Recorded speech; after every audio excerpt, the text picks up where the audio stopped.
Welcome to history India. मैं धर्मांगन मिश्रा आप सभी का हिस्ट्री इंडिया चैनल पर स्वागत करता हूं। दोस्तों, इससे पहले अभी हम मानव रक्त से संबंधित अध्ययन किए और आज हमारा ये मानव रक्त से संबंधित कुछ प्रश्नों का हम अध्ययन करेंगे जो कि आने वाले परीक्षाओं के लिए बहुत ही महत्वपूर्ण है और जो कुछ बीते हुई परीक्षाओं में प्रश्न बार बार पूछे जा चुके हैं। ऐसे प्रश्नों को हम कलेक्ट करके लेके आए हुए हैं और आज हम उसका अध्ययन करेंगे। और इससे पहले बता दें दोस्तों कि यदि आप हमारे चैनल पर नए हैं तो हमारे चैनल को सब्सक्राइब कर लें और वीडियो को लाइक करें, कमेंट करें और अपने दोस्तों के साथ भी शेयर करें, जिससे कि अपने साथ अपने मित्रों का भी अध्ययन करा सकें। तो दोस्तों, शुरू करते हैं हम आज का वीडियो। सबसे पहले देखते हैं हमारा पहला प्रश्न है, मानव रक्त जो है रक्त समूह वो होता है, मानव रक्त का जो वर्ग होता है उसको क्या कहते हैं। आपका ऑप्शन है ए सर्वदाता और दूसरा सर्वग्राही रक्त समूह, सी आपका है ए बी दोनों या इनमें से कोई नहीं। तो इसका आपको मालूम होगा कि वो ब्लड ग्रुप जो होता है ये सर्वदाता होता है, ये भी सर्वग्राही होता है। तो इस प्रकार आपका ए ऑप्शन सही होगा, जो सर्वदाता रक्त समूह होगा वो आपका इस प्रकार आंसर क्या होगा, सर्वदाता रक्त समूह। मनुष्य के रक्त में कितने प्रकार के एंटीजन पाए जाते हैं। तो आपको ये मालूम है कि मनुष्य के शरीर में 2 प्रकार के एंटीजन पाए जाते हैं। तो इस प्रकार से ऑप्शन आपका ए सही होगा।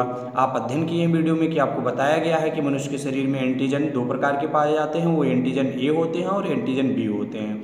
और एंटीबॉडी भी 2 प्रकार की होती है, जो कि ए एंटीबॉडी और बी एंटीबॉडी होती है। तो इस प्रकार ये आपका सही होगा आंसर ए 2 प्रकार का।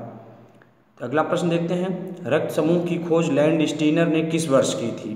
तो आपको ये मालूम होगा कि लैंडस्टीनर ने रक्त समूह की खोज जो है वो 1900 ईस्वी में की थी। तो ये इस प्रकार से आपका ऑप्शन सी सही होगा। अगले प्रश्न की ओर बढ़ते हैं, सामान्यतया रक्त का थक्का बनने में कितना समय लगता है। तो आपको बता दें कि रक्त का थक्का बनने में सामान्यतया 2 से 5 मिनट का समय लगता है, जो कि रक्त का थक्का बनाने के लिए आपके जो प्लेटलेट्स होते हैं वो उत्तरदायी होते हैं, मतलब उसका सहायता प्लेटलेट्स रक्त का थक्का बनाने में मदद करते हैं, मतलब सहायक होते हैं। अगले प्रश्न की ओर बढ़ते हैं, देखते हैं रक्त समूह की खोज किसने की थी। आपका ऑप्शन ए है सीवी रमन, बी है कार्ल लैंडस्टीनर, सी है मैडम क्यूरी, डी है डार्विन। तो आपको मालूम होगा, अभी इससे पहले भी इस क्वेश्चन को अगर जो आप देखेंगे तो आपको पता चल जाएगा कि रक्त समूह की खोज किसने की थी। आपका ये प्रश्न है और इससे पहले ही आपको बताया गया था कि रक्त समूह की खोज लैंडस्टीनर ने किस वर्ष में की थी। तो आपको ये पता चल गया यहाँ से ही कि लैंडस्टीनर ने रक्त समूह की खोज की थी। तो कार्ल लैंडस्टीनर ने रक्त समूह की खोज की थी। और रक्त समूह की बात करें तो रक्त समूह 4 होते हैं, आपको पढ़ाया गया A B O A B, ये आपके 4 वर्ग रक्त के होते हैं, आपके मतलब रुधिर के। अगले प्रश्न की ओर बढ़ते हैं, रक्त का थक्का बनने में मदद कौन करता है। तो आपको ये मालूम ही है कि रक्त का थक्का बनने में मदद प्लेटलेट्स करता है। इस प्रकार से आपका सी ऑप्शन सही होगा। अगले प्रश्न की ओर बढ़ते हैं, WBC का जीवन काल कितना होता है। तो आपको मालूम है कि WBC का जीवन काल जो होता है वो 10 से 13 दिन होता है। ये आपका WBC का कई कुछ जगहों पे आपको थोड़ा इससे भिन्न मिल सकता है कि जैसे 10 से 13 दिन है, कई जगहों पे आपको इसको 18 दिन 1 से 18 दिन या ऐसे करके कुछ मिल सकता है। तब भी आपको घबराने की ज़रूरत नहीं, क्योंकि आपको ये मालूम है कि 10 से 13 दिनों के ही अंदर में ये पूछा जाता है। तो WBC का जो जीवन काल होता है वो 10 से 13 दिन तक ही होता है। अगले प्रश्न की ओर बढ़ते हैं, प्लेटलेट्स का जीवन काल कितना होता है। तो आपको मालूम है कि प्लेटलेट्स का जीवन काल 1 सप्ताह होता है। अगले प्रश्न की ओर बढ़ते हैं, RBC एवं WBC का अनुपात कितना होता है।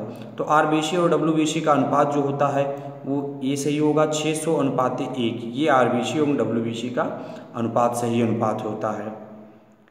अगले प्रश्न की ओर बढ़ते हैं, जो है मनुष्य के रक्त का pH मान कितना होता है। तो मनुष्य के रक्त का pH मान आपको मालूम ही है, क्योंकि पहले ही वीडियो में बताया गया है कि मनुष्य का जो रक्त होता है, रक्त का pH मान 7.4 होता है, क्योंकि ये आपको मालूम है कि जो रक्त होता है वो क्षारीय विलयन है। तो ये 7.4 है, तो इसका मतलब ये क्षारीय होगा। अगले प्रश्न की ओर बढ़ते हैं, एक वयस्क मनुष्य में औसतन कितने लीटर रुधिर होता है। तो इसका सही ऑप्शन आपका होगा 5 से 6 लीटर। एक औसतन मनुष्य जो एक वयस्क मनुष्य जो होगा उसके शरीर में औसत रूप से देखा जाए तो 5 से 6 लीटर रुधिर पाया जाता है। अगले प्रश्न की ओर बढ़ते हैं। आरबीसी का जीवन काल कितना होता है? तो आपको मालूम है कि आरबीसी का जीवन काल 100 से 120 दिन तक होता है। इस प्रकार से आपका डी ऑप्शन सही होगा। नेक्स्ट देखते हैं, आरबीसी का निर्माण कहाँ होता है? तो आपको मालूम ही है कि आरबीसी का निर्माण अस्थि मज्जा मतलब बोन मैरो में होता है। अगला प्रश्न देखते हैं, आरबीसी का मृत्यु कहाँ होता है? तो आपको मालूम है कि आरबीसी का मृत्यु लीवर में भी होता है और प्लीहा में भी होता है। तो इस प्रकार से आपका ये सी ऑप्शन सही होगा, लीवर व प्लीहा दोनों में। अगले प्रश्न की ओर बढ़ते हैं, डब्ल्यूबीसी का क्या कार्य होता है? तो डब्ल्यूबीसी आपको मालूम ही है कि डब्ल्यूबीसी जो है शरीर को रोगों के संक्रमण से बचाना, मतलब डब्ल्यूबीसी जो होता है व्हाइट ब्लड सेल्स, ये शरीर को रोगों के संक्रमण से बचाने का कार्य करता है। तो इस प्रकार से आपका इसका ए ऑप्शन सही होगा। तो दोस्तों इस प्रकार से हमारा ये 15 क्वेश्चन था। हमें उम्मीद है कि आपको ये पसंद आया होगा और आप लोग इस वीडियो को अपने मित्रों के साथ भी शेयर करें और आपको वीडियो कैसा लगता है कमेंट सेक्शन में हमें ज़रूर बताएं। थैंक्स।